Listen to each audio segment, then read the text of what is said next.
Tenemos el privilegio que hoy venga a darnos una charla el doctor Grossenbacher, que es el jefe de la unidad de diabetes del Hospital Italiano de Buenos Aires, investigador principal del protocolo de páncreas artificial en la Argentina y coordinador del Comité de Trabajo Trasplante de Páncreas de la Sociedad Argentina de Diabetes. Así que lo vamos a escuchar y después vamos a tener unos minutos como para hacerle preguntas. Muchas gracias, doctor. Bueno, muchas gracias por la invitación. Una pena que estoy interrumpiendo un lindo debate, digamos que vienen de distintos lados, tengo entendido, de provincia, para hablar un poco sobre un tema que ya el título que dice páncreas artificial suena a algo no tan aplicable, suena a algo de esperanza cuando hablamos de cosas artificiales, pero justamente el camino hacia el páncreas artificial ahora lo ha llevado a una realidad y a una experiencia clínica que tuvimos en el año 2016 la primera y 2017 la segunda, y que fue la primera experiencia en el hemisferio sur, o sea, bastante responsable, digamos, la situación nuestra en cuanto a que tenía que salir bien sí o sí. Pero para eso vamos a hacer un poco de historia, para entender un poco cómo llegamos a esto del páncreas artificial. Interesante para aquellos que conocen, tienen pacientes diabéticos tipo 1 o familiares con diabetes tipo 1, porque es allí, digamos, donde vamos a encontrar la utilidad de esto. En nuestro país estamos hablando de alrededor de 300.000, 400.000 personas que tienen diabetes tipo 1 y que hoy en día, digamos, están con sus tratamientos intensificados de insulina, algunos con bomba o con múltiples dosis, con tiras reactivas y los buenos ahora también con sensores. Pero bueno, fueron los ingenieros los que nos ayudaron a avanzar en esto, como también un cirujano y un estudiante allá por el año 1921, descubrieron la insulina y tal vez un descubrimiento, un desarrollo, una investigación en el campo de la trasplantología o tecnología que supera la insulina no se ha alcanzado. Digamos, fue un hito realmente en la historia de la medicina muy importante, porque pasó a ser una enfermedad mortal que tenía una sobrevida de 6 meses a 7 meses, a ser una enfermedad que se puede conllevar crónicamente en una vida, digamos, y si está bien controlada, incluso sin complicaciones. Entonces, ese es el desafío, desde lo biológico, que como decía en la presentación la doctora, yo formo parte del equipo de trasplante de páncreas e islotes del italiano, pero de lo tecnológico esto es lo que más ha arribado a darle una solución a los pacientes diabéticos. Vamos a hablar un poquito cómo está en el mundo el tema y cómo está en Argentina, y para eso, desde Banting y Bess, pasamos a hacer un poquito de historia y vemos que en realidad la primer bomba de insulina se colocó a fines de la década del 70 y desde entonces, desde tamaños muy importantes de las bombas hasta pequeños volúmenes, se alcanzó a miniaturizar toda la tecnología.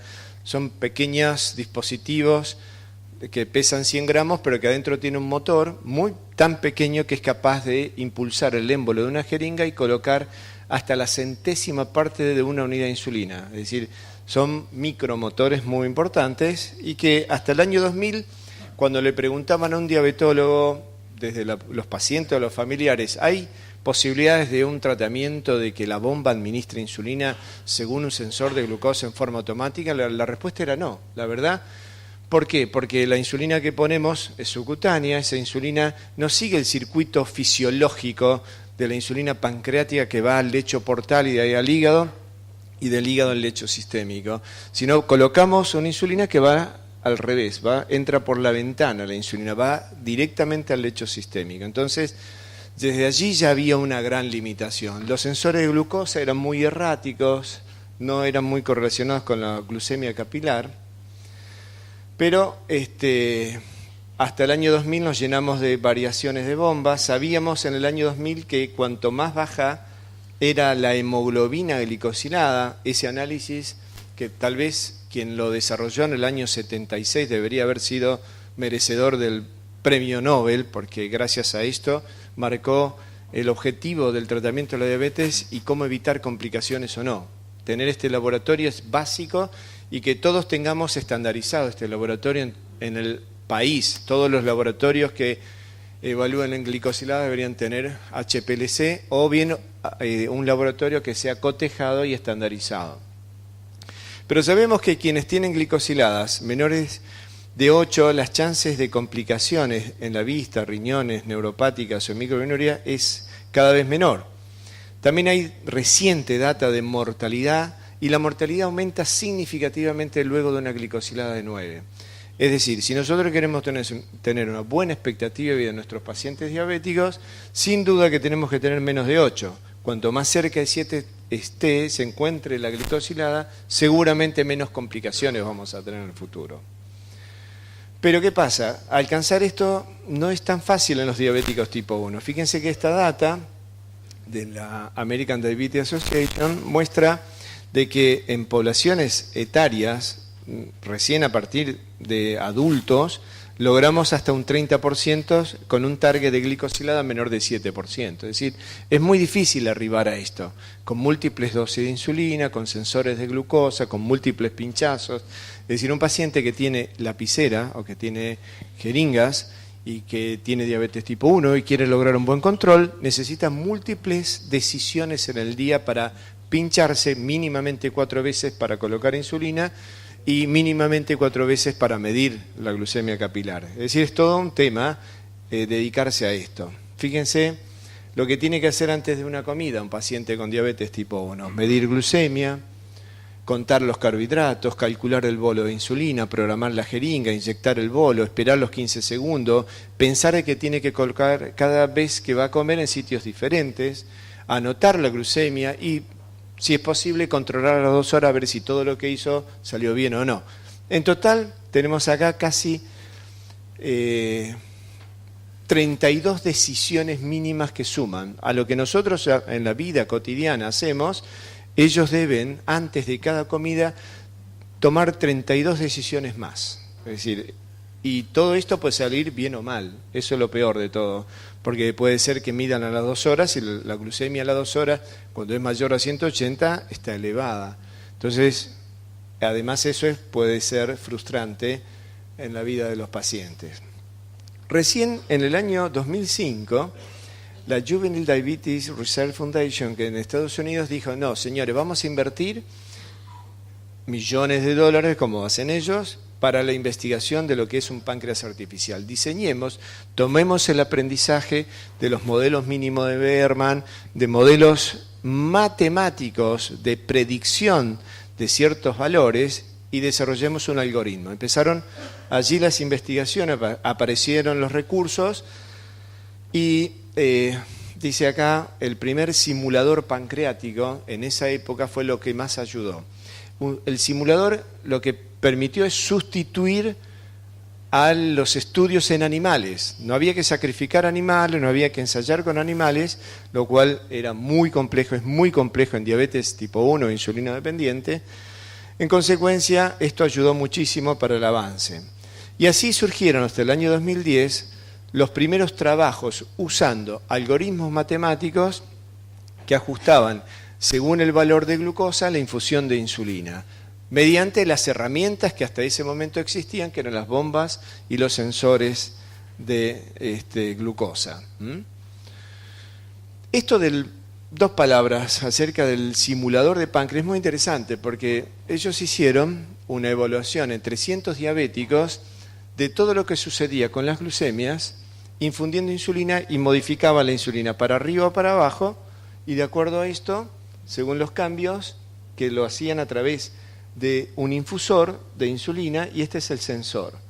Este sensor le transmite el valor a la bomba, que está acá, de la glucemia. Entonces el paciente va viendo cuánto tiene de glucemia, y ahora fueron infundiendo insulina según la glucosa, modificaban la glucosa, y de acuerdo a eso iban evaluando los cambios que cada mililitro, cada unidad o décima de unidad de insulina provocaba en la misma. Así tenemos que colocando, por ejemplo, o cambiándole en función de insulina basal, que es lo que hace la bomba. La bomba administra solamente insulinas ultra rápidas. El paciente que usa bomba de insulina solamente usa insulina análoga rápida. Esta bomba análoga rápida, si yo modifico 0,1 unidad, la infusión para abajo o para arriba, me va modificando para arriba o para abajo la glucosa o la glucemia. Diferencio glucosa y glucemia porque cuando medimos glucemia capilar, con el pinchazo, con la lanceta, tiene una cinética diferente a cuando medimos glucosa subcutánea, que es cuando lo hace el sensor. Vemos de nuevo este gráfico. Este es un sensor cuya aguja está en el subcutáneo. Esta glucosa tiene una velocidad frente a cambios, por ejemplo, prandiales, que es mucho más lento. Entonces, ese es otro factor de corrección que los ingenieros tuvieron que tener en cuenta. Es decir, variaciones rápidas versus variaciones lentas y correlacionar para que la infusión sea adecuada a esas variaciones. Entonces, también tuvieron en cuenta los bolos. De acuerdo que yo voy aumentando los bolos de insulina, voy teniendo un parámetro de reducción de glucosa que es proporcional a la cantidad de insulina. Y fueron evaluando que los niños tenían un comportamiento y los adolescentes otro comportamiento que se parecían más a los adultos. Es decir, fueron agrupando, evaluando esos 300 pacientes, cómo respondían infundiendo insulina a diferentes concentraciones con sus respectivas glucosas y que esto variaba en distintas edades. Y que cada uno, o habían porcentajes, fíjense acá habla de porcentajes, esto es 100%, 50%, es decir, el 50% de los niños respondían de esa manera y el 100% eran muy parecidos. Estos son los adolescentes y estos son los adultos. Es decir, en los adultos hay que administrar más insulina para producir iguales cambios de glucosa. Empezamos entonces con esta información de cómo, según la infusión de insulina que yo tengo, basada en el dato de la glucosa, puedo ajustar muy bien o predecir muy bien qué resultado en la glucosa voy a obtener. Esto es lo que sustentó al páncreas artificial, usando, como veíamos, el infusor de insulina, el sensor continuo de glucosa y un algoritmo, ¿sí? Un algoritmo de control. Tengo tanto de glucosa, infundo tanto de insulina. Este es el gran aporte de los ingenieros. En realidad, el páncreas artificial es un mérito que aportaron los ingenieros y que es un ejemplo, el desarrollo del páncreas artificial de la investigación translacional y interdisciplinaria, donde no solo es disciplinas en el área médica, sino también con otras profesiones, ¿no? En este caso los ingenieros. Los primeros portadores del algoritmo, además de la bomba y el sensor, eran pequeñas computadoras. ¿Se acuerdan de las Palm, de las microcomputadoras pequeñas? Y allí se hacían los cálculos y de acuerdo a eso, digamos, infundía la insulina.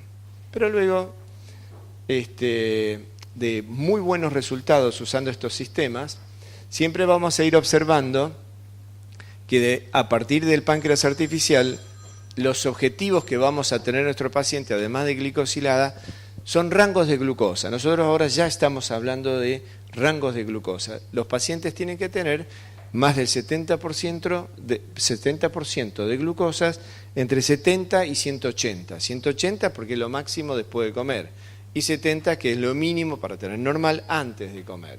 En ese rango tiene que estar casi toda, o por lo menos más del 70% de las glucosas. Los primeros resultados en pacientes hospitalizados eran muy buenos, donde mostraban realmente valores de más, fíjense, 90% y 90% al tercer día de las internaciones. Y menos de 70 era muy bajo. Cuando hablamos de porcentaje en este valor, ¿porcentaje de qué?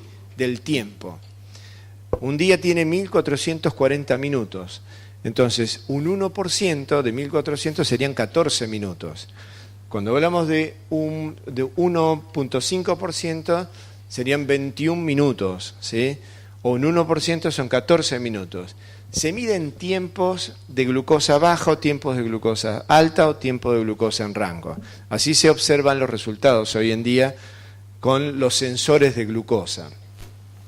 Y esto llevó a que a partir del año 2010 se comenzaran a realizar protocolos, ensayos en pacientes ambulatorios, basados en muy buenos resultados en la hospitalización. Y empezaron trabajos donde el diseño era más amplio, más completo. Había un paciente que tenía una bomba, que tenía un sensor, un lugar donde se procesan los datos, y estos se comunican todo con una red central, una network que a través de Wi-Fi uno puede estar en casa y conocer cómo van los pacientes con sus glucemias. Esto es muy interesante.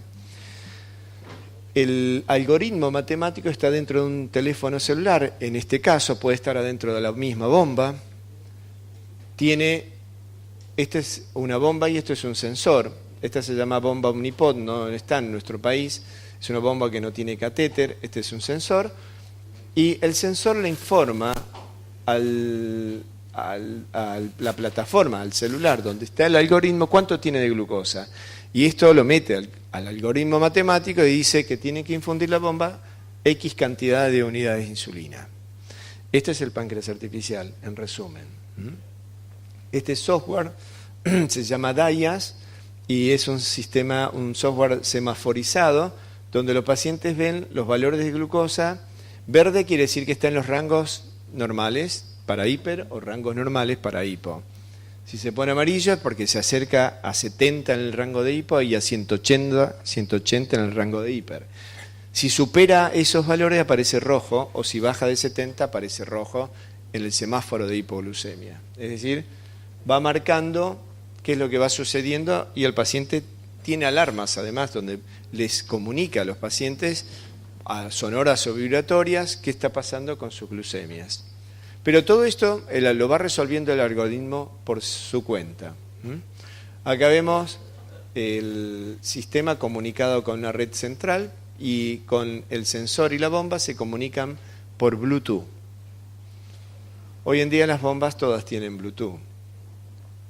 Y es interesante porque también ese es un tema que los médicos tenemos que conocer, que estos sistemas de comunicaciones son seguros, pero que tienen vidas útiles y que si uno conecta permanentemente el Bluetooth, como sucede con el celular, se consume más batería, pero acá la batería tiene una importancia porque tiene que ver con la infusión de insulina, y si no infunde insulina la glucosa sube y hay descompensaciones médicas. Entonces todo eso es un territorio que empezamos a familiarizarnos nosotros también.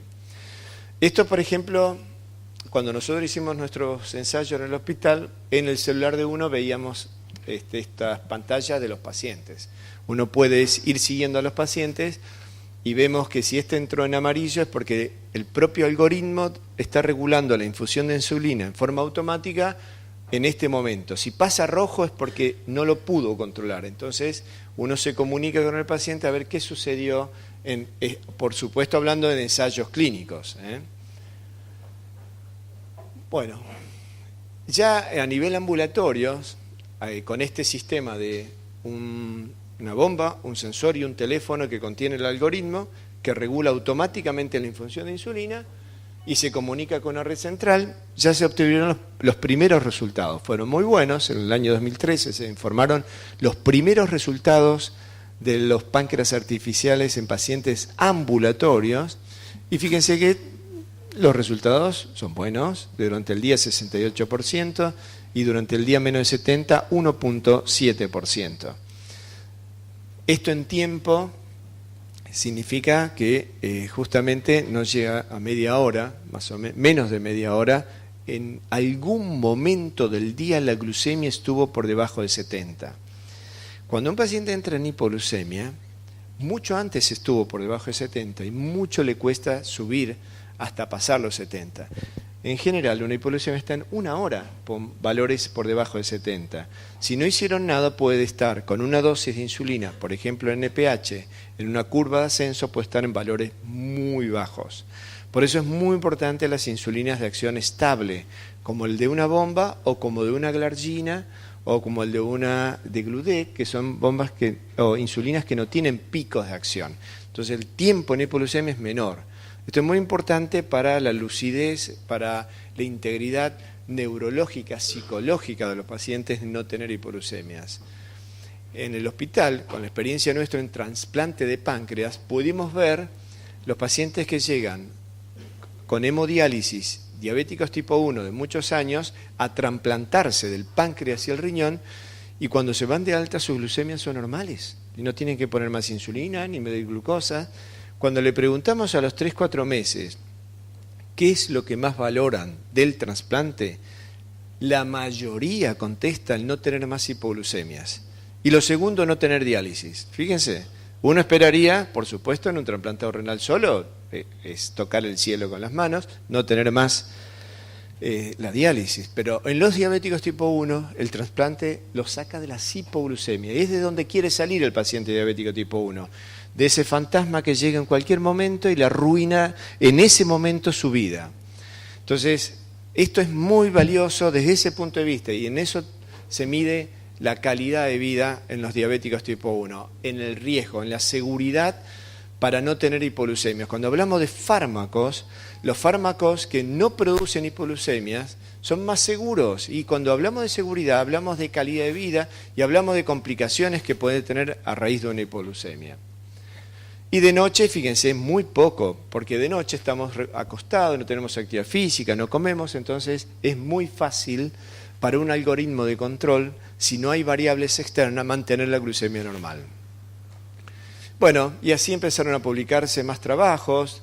Este fue ahí en el 2015, al final de 2015, 58 diabéticos ambulatorios, ya incluyendo muchos niños, y fue bastante interesante, digamos, ver que se empezaba a confiar, había eficacia y había seguridad, había confianza en los proyectos, en los protocolos.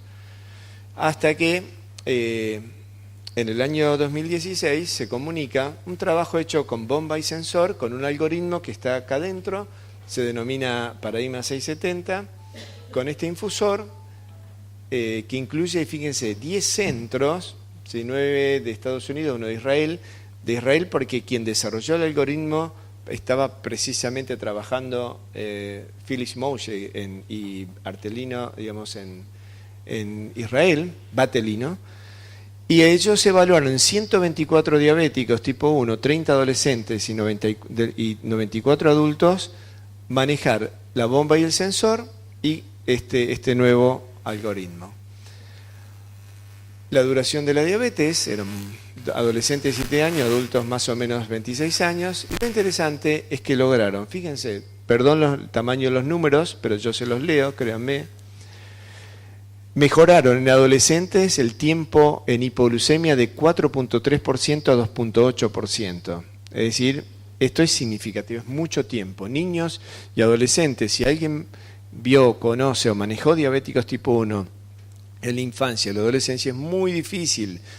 Y las hipoglucemias son muy traumáticas, no solo para el niño, sino especialmente para la familia donde lo viven. Entonces, esto fue muy útil. Mejoraron los tiempos de hipoglucemia y fue el primer trabajo que llegó a 3 meses y lograron glicosiladas que significativamente fueron menores. 7.3 a 6.8 en solo 3 meses, 7.7 a 7.1.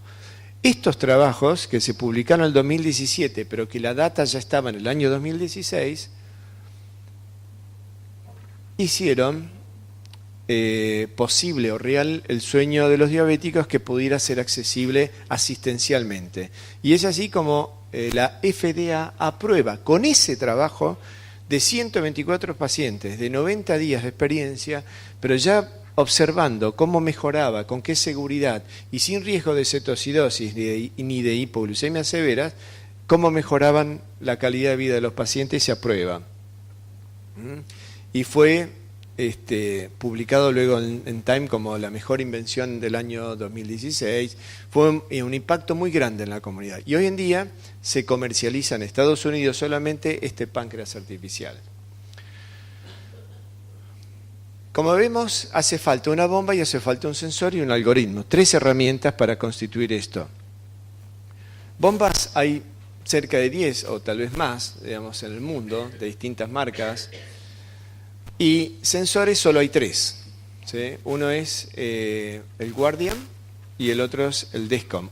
Hay un Freestyle Navigator que a nuestro país llegó este modelo de freestyle, pero que no tiene comunicación con las bombas, ¿sí? Esto, por suerte, está en nuestro mercado, y aquel que no tiene bomba, o si la tiene pero no tiene la bomba con sensor, o que tiene múltiples dosis, hoy pueden usarlo. Y es increíble porque el cambio de vida, al tener una flechita acá, les marca la tendencia de la glucemia, porque estos son sensores continuos, miden continuamente. Entonces ven un valor absoluto, por ejemplo 112, pero si la flecha está para arriba, siguen manejando tranquilos.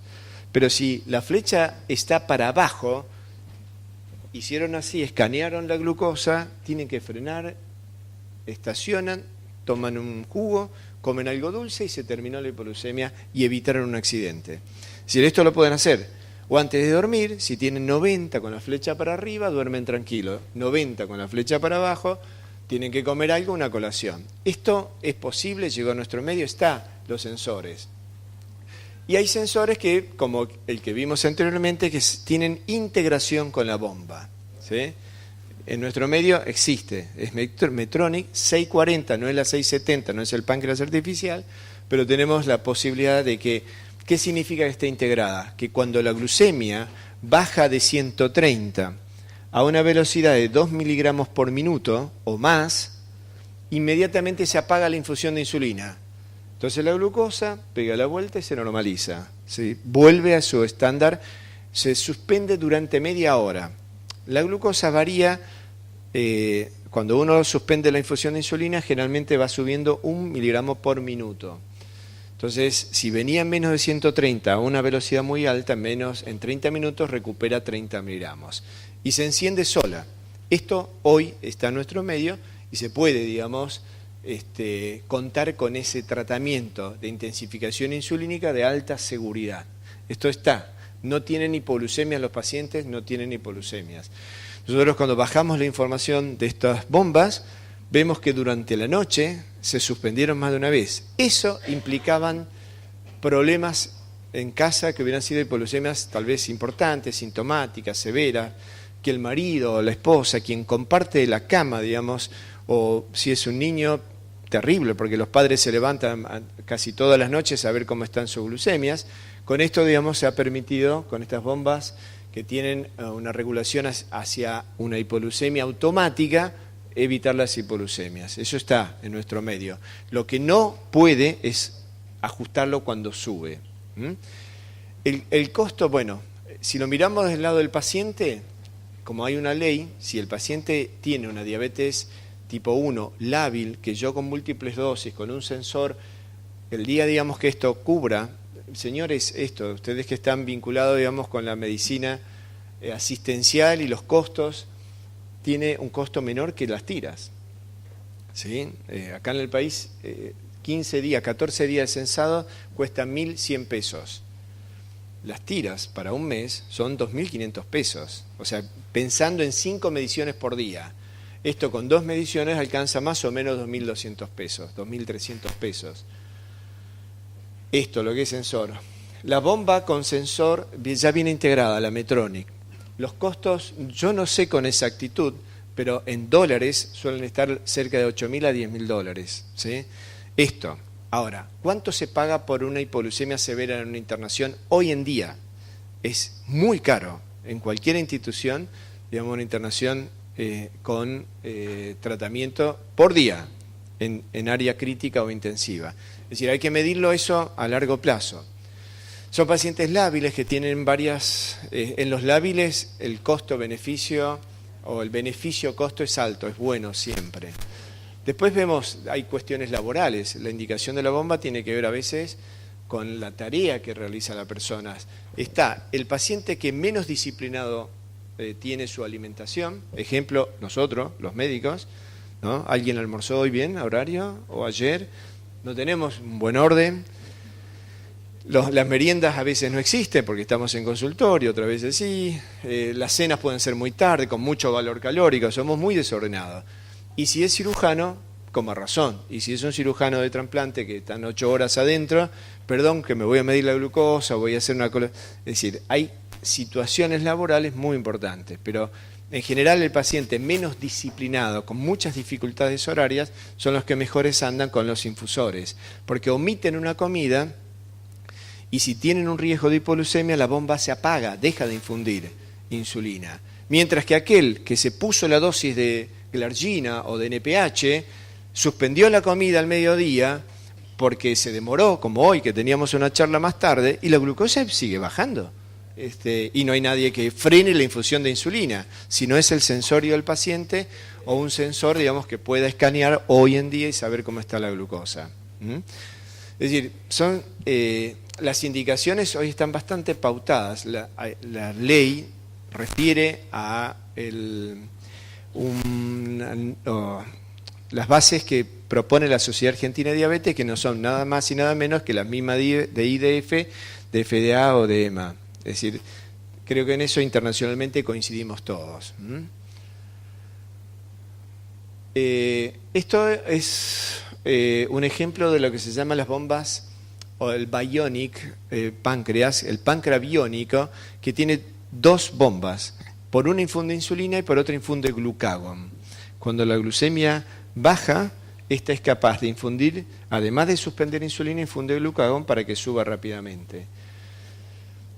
Muy interesante desde lo fisiológico, porque acá recuperamos la fisiología del páncreas endocrino. Si uno quisiera llamar correctamente a esto, no sería páncreas artificial, sería célula beta artificial, porque el páncreas tiene otras funciones exócrinas que tienen algo que ver con esto. Ya cada vez los diabetólogos nos acercamos más a los cirujanos de páncreas y los cirujanos de páncreas a nosotros, porque estamos empezando a ver que la diabetes y la pancreatitis crónica están muchas veces, y hablo de un 10 a un 15% asociadas.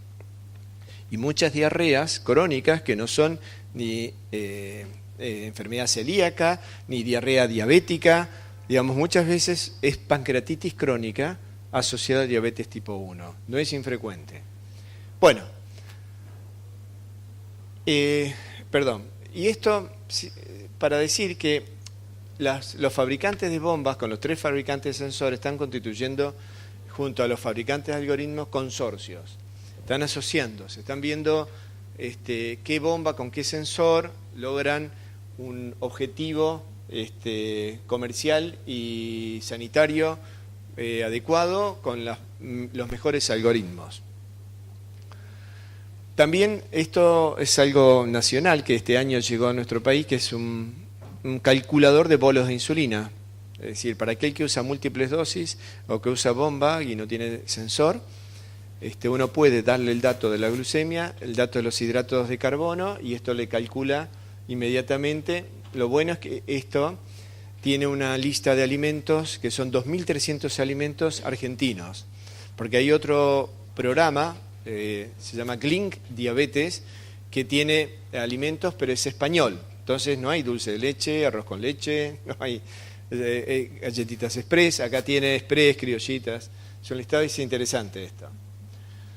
¿Por qué? Porque los modelos pueden ser híbridos o no híbridos, y los páncreas artificiales híbridos todos requieren anuncio de comida también. Es decir, tenemos que decirle cuántos gramos de hidratos vamos a comer. Estos son los distintos modelos matemáticos. Si alguien sabe mucho aquí de matemática, entenderá mejor que yo todo eso.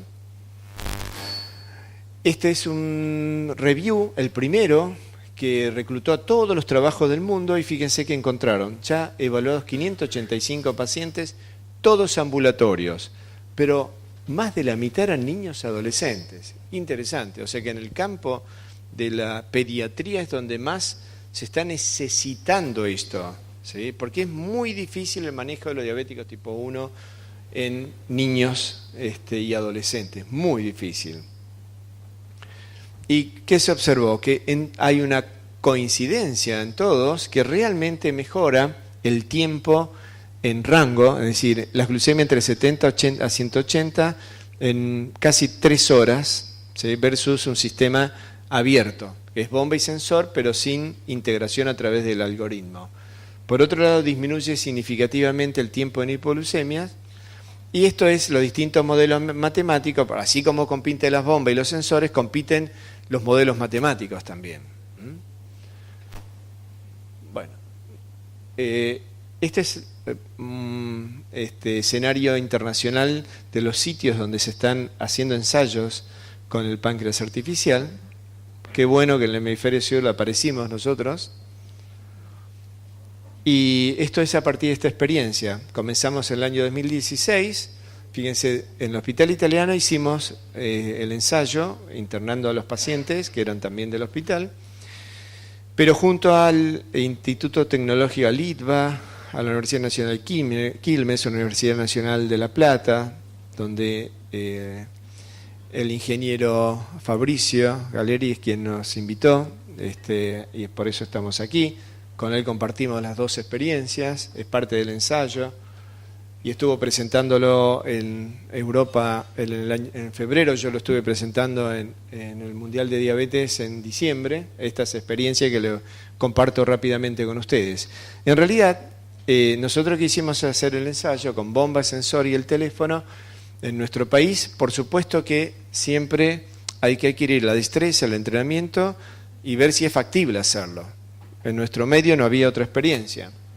Por eso internamos a 5 pacientes y teníamos los objetivos de mantener el mayor tiempo posible conectados y en glucemias normales. 5 pacientes de edad promedio, adultos, 36 horas previo lo obtuvimos con bomba y sensor, pero con lazo abierto, y que digamos no están conectados o integrados. Y cuando hablamos de lazo cerrado hablamos del páncreas artificial con regulación automática, 36 horas. Usamos la bomba Acouché Combo de Roche, el DESCOM, que es un sensor que es norteamericano, que hoy en día digamos firmó un acuerdo para continuar con nuestros ensayos, porque hasta los 2 primeros ensayos lo compramos nosotros, pero ahora nos van a donar para continuar con las investigaciones porque vieron que eran sólidas el desarrollo y los resultados. Y un teléfono, que es un teléfono cualquiera, Android, y que con el mismo sistema semaforizado, pero usando el DIAS, que es de la Universidad de Virginia. ¿Sí? Un doctor, Daniel Cherniawski, es un médico que trabaja en Virginia en un instituto tecnológico y donde participó del desarrollo del primer simulador de páncreas, y él con mucho altruismo vino acá sin cobrar honorario, nos ayudó a entrenarnos y desarrollar todo esto acá en nuestro medio, y es muy valorable, digamos, el rol de este doctor, que es él, ¿sí? Como enseña, instruye a la paciente lo que tiene que hacer durante el tiempo que lo tuvimos conectado. El mismo sistema lo vimos en una pantalla. Le sacamos foto que todos estaban bien porque no es así. Varían entre amarillo, rojo, verde durante 24 horas, imagínense durante muchos días, pero van ajustando sus valores muy bien. Y esto es el gráfico más importante para entender, ¿sí? Vemos que a medida que la glucosa sube, la frecuencia y la amplitud de los microbolos de insulina aumentan. Estamos hablando del microbolo de 0,05 a 0,1, y que si no alcanza al objetivo de esto de 180, tira un bolo más grande, de 1.3, 1.1, 0.8, pero para cuando da vuelta, digamos, el valor de glucosa en la curva descendente, ya empieza a infundir menos, para tratar de mantener. El paciente tuvo una hiperglucemia y amaneció con glucemia normal, como lo corrigió automáticamente, ¿sí? De eso se trata el páncreas artificial. Esto es otra noche, fíjense cómo va modificando ahí la frecuencia de los microbolos. Que si empieza a subir un poco, aumenta la frecuencia, y cuando está más alta, aumenta la amplitud. Y todo esto está basado en cálculos matemáticos de predicción. Son todos modelos predictivos matemáticos. 80% prácticamente en valores de 70 a 180, 1.6 menos de 70. Muy buenos resultados, nos dejó muy contentos. Y la fase 2 la hicimos al año siguiente. En este sentido, ANMAT, quien validó nuestro protocolo, además del comité de ética de la institución, tuvo entre 9 meses para el primero y 6 meses para el segundo, un tiempo, pero finalmente lo pudimos lograr. Y llegamos a la fase 2. En esta fase, y esto es lo más importante, usamos un algoritmo argentino, el primero, digamos, era el primer ensayo con este algoritmo que había sido cotejado con el simulador allá en Virginia y funcionó muy bien. A raíz de eso se puede hacer el trabajo en humanos. Si uno ve que la experiencia previa era muy buena con el simulador, así es la secuencia, digamos, es en todo el mundo es así. Mantenemos en consecuencia, digamos, los objetivos de que llegue al 80%, bastante ambicioso, pero esto es lo que se propuso, y reducir el tiempo en hipoglucemias. La nutricionista elaboró el plan porque en este caso, fíjense, a diferencia del algoritmo de Virginia, era sin anuncio de comida, es decir, ni le informaba el contenido de carbohidratos a la bomba, y esto, según la velocidad de ascendencia de la glucemia, ya predecía la cantidad de insulina y de la carga de hidratos de carbono, ¿sí? Este algoritmo maneja varias secuencias de infusiones de insulina. El modelo, que si estuviera Fabricio lo sabría explicar, yo no, modelo lineal cuadrático gaussiano. Suena lindo, ¿no? Pero debe ser muy difícil de explicar esto. Este es el equipo, este es Fabricio, el de La Plata, ¿sí? Este es el equipo médico con la licenciada en enfermería, que es quien entrena la colocación de la bomba y los sensores, que es esto, el sensor, la bomba. Y el resultado fue, fíjense, de enlazo abierto a las 36 horas previas a la conexión del circuito o al cierre del circuito, versus 87% enlazo cerrado en el rango. Fue muy bueno. Los mismos resultados que se venían obteniendo en las experiencias en los países del norte, digamos. Y un rango de menos 70 de 1.4% versus, fíjense, 10%. Es la cantidad de tiempo que los pacientes habitualmente pasan por debajo de 70, y acá que poquito, ¿no?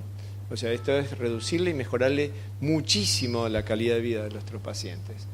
Esto es en gráfico, lo azul es el lazo cerrado y lo rojo, lo variable, que es el lazo abierto, sobre todo de noche. Vemos de noche que estable que estuvieron también con el azul, porque de noche dormimos, no comemos, entonces es más fácil para el algoritmo normalizar la glucemia.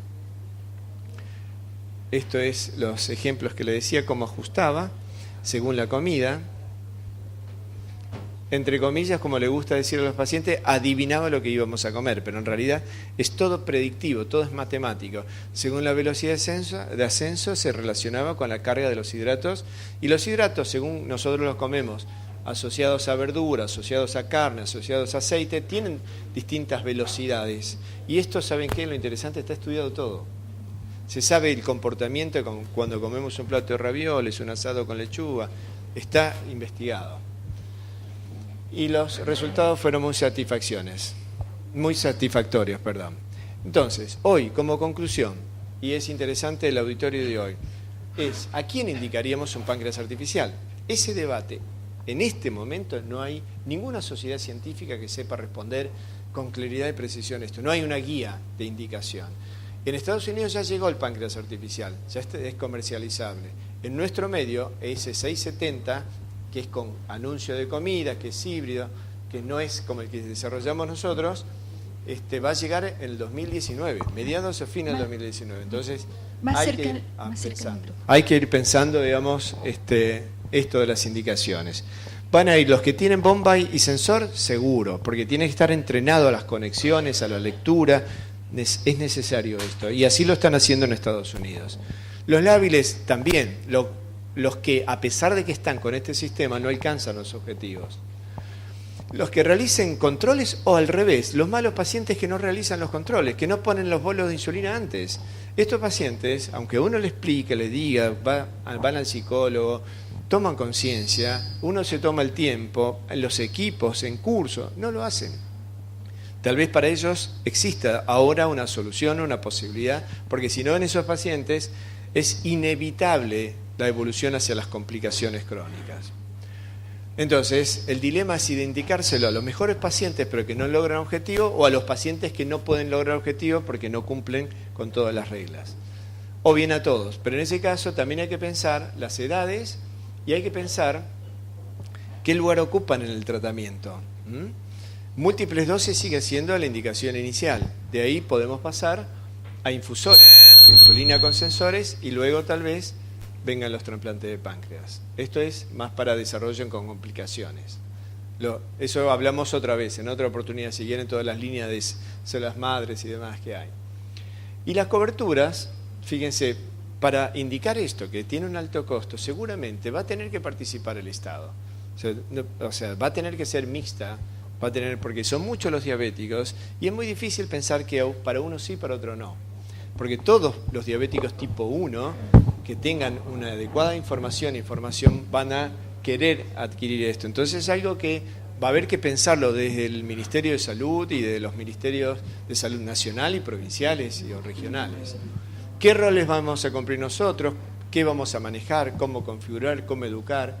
Y además, es lo que aprendimos ya, es a incorporar ingenieros en el equipo.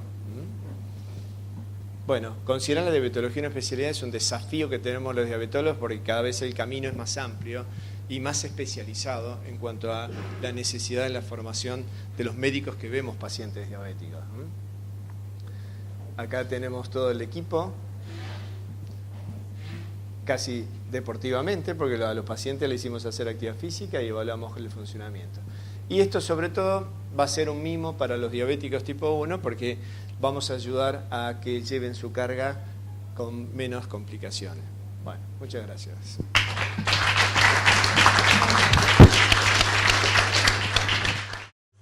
Una preguntita. Sí.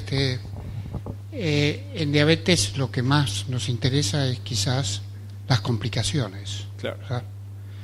Es decir, usted ahí mencionaba en algunos casos hasta un 11% por encima de 250. ¿Ustedes tienen alguna casuística o estudio que relacione esto con progresión de retinopatía, Claro. o progresión de riñón? No, por ahora no, digamos, porque yo conté el trabajo de 90 pacientes que fue suficiente para FDA para su validación. Y fue el primer trabajo que tuvo una duración de 3 meses. O sea, por un lado está... No hay todavía. No, claro. ¿Qué pasará en las complicaciones crónicas? Digamos, si uno hace una asociación de resultados, cuanto más bajo tenga la glicosilada y menos hipoglucemias, la data que nos provee el DCCT y la continuidad del DCCT nos muestra que glicosilada de 7% promedio o menores a 8 pueden no tener complicaciones crónicas. Si durante 30 años tuvieron buenos promedios de glicosiladas, pueden no tener complicaciones.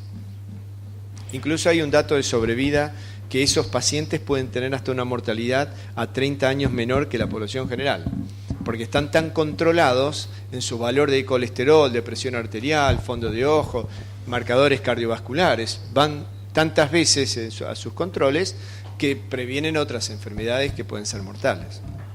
Otra pregunta, es decir, el consumo de insulina en general, en promedio, ¿es más alta que lo fisiológico? Me encanta esa pregunta porque es bien de farmacólogo y de clínico endocrinólogo, porque fíjense que, perdón, vamos a ir porque la respuesta está en un slide donde vemos lo que es interpretar la dosis total. Uy, estaba lejos. Una cosa es la dosis total de insulina y el otro es si disminuye la dosis basal. A ver si tenemos acá en este trabajo. Acá está. Este es el único trabajo. Ahora, este es de 124 en 3 meses y ya logró ser asistencial, que se comercialice. ¿Hasta dónde llega la eficacia, la seguridad y la necesidad de la población? Porque el diabético tipo 1 lábil, el niño, el adolescente, tiene una morbilidad y la calidad de vida y social muy alterada con la diabetes. Entonces esto los normaliza muy bien a los pacientes. Fíjense lo que pregunta acá el doctor, la dosis de insulina total. La dosis de insulina total en los adolescentes baja y en los adultos baja. Pero la insulina basal, no la total. Fíjense, la total aumenta. ¿Qué significa? Que hay más cantidad de insulina según el momento de glucemia, según lo que como. O sea, cuando ustedes analicen si hay una población de diabéticos bien tratados o maltratados, comparen cuánto se usa, cuánto se vende o cuánto se compra de insulina basal, que serían EPH, Lantus y Levemir, o de Gludec, comparen, versus cuánto se vende de rápida. Para hablar de una población muy bien tratada debería ser 50 y 50%. O ya sería óptimamente tratada cuando la cantidad de uso de insulina análoga rápida es mayor que la cantidad de insulina basal. Eso es en los centros de mayor educación de diabetología. Pero eso es un marcador, es un índice muy interesante para ver. Si entre comillas, se consume mucha basal y muy poca rápida, es una población que no logra los objetivos y tiene muchas hipoglucemias. Esto lo marca, que esto evalúa, es una prueba, digamos, claramente de lo que se necesita. No importa cuánta insulina uso yo en el día, pero si la uso en forma de bolos precomida y de insulina rápida, seguramente está mejor controlado, porque es dinámico. Lo uso cuando la necesito. Eso es lo que hace habitualmente el páncreas. ¿Alguna otra pregunta?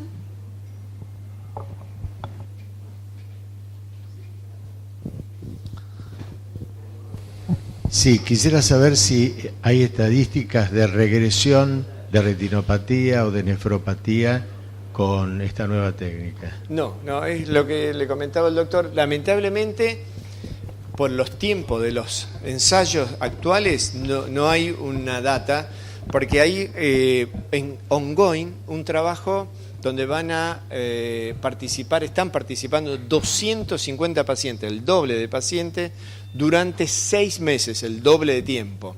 No obstante, no alcanzaría para responder esta pregunta. Sí, todos los parámetros que tienen que ver con los riesgos de complicaciones mejoran. Uno podría inferir que a largo plazo mejorarían las complicaciones. Lo interesante sería ver aquellos que ya tienen algún grado de complicaciones.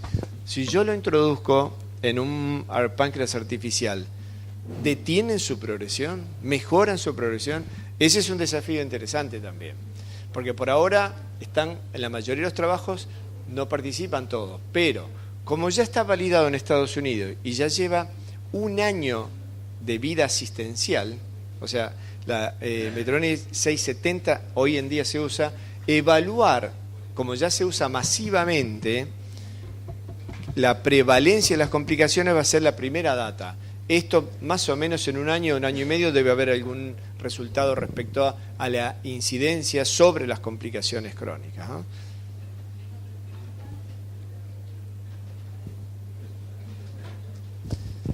Hay sensores de glucosa, están usando, están empezando a conocer pacientes que lo usen o no. Sensores de glucosa, sí. Sí, conocen, esto. Bueno, eso es interesante. Yo participo de la comisión asesora del Ministerio de Salud, donde estamos participando y analizando los PMO para ver qué fármacos, qué tecnologías se incluye y demás. Y hoy en día estamos analizando respecto a esto, ¿no? Los sensores continuos, cuánto mejoran en cuanto a conveniencia clínica y conveniencia en costos también. Si hay algún paciente que tiene interés, por ejemplo, hay colegas nuestros que son diabéticos, ¿tienen posibilidades de acercarse, de tener mayor información, de ver cómo pueden hacer? Bien. Nosotros en el país, en cuanto al ensayo nuestro, que es continuar con este algoritmo, que ni siquiera anuncia comida o carga de hidratos de hidratos de carbono, no es necesario decirle, y lo ajusta en forma automática y fue muy bueno. Nosotros vamos a continuar con otro ensayo ya en pacientes ambulatorios. Seguramente, si ese ensayo, que va a ser de 1 semana, da bien, vamos a hacer uno de 30 pacientes a 2 o 3 meses.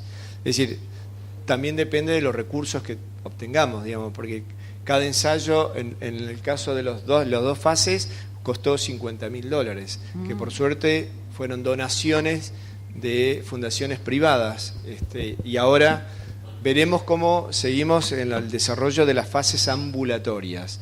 Pero en ese sentido, la participación de pacientes diabéticos tipo 1 en esto va a ser necesaria, así que el libro para inscribir los que sean candidatos está abierta. Pero la buena noticia también es que en no más de 2 años, va a haber ya un páncreas artificial para acceso, digamos, asistencial, terapéutico. Muchas gracias porque se interesaron por este tema, realmente.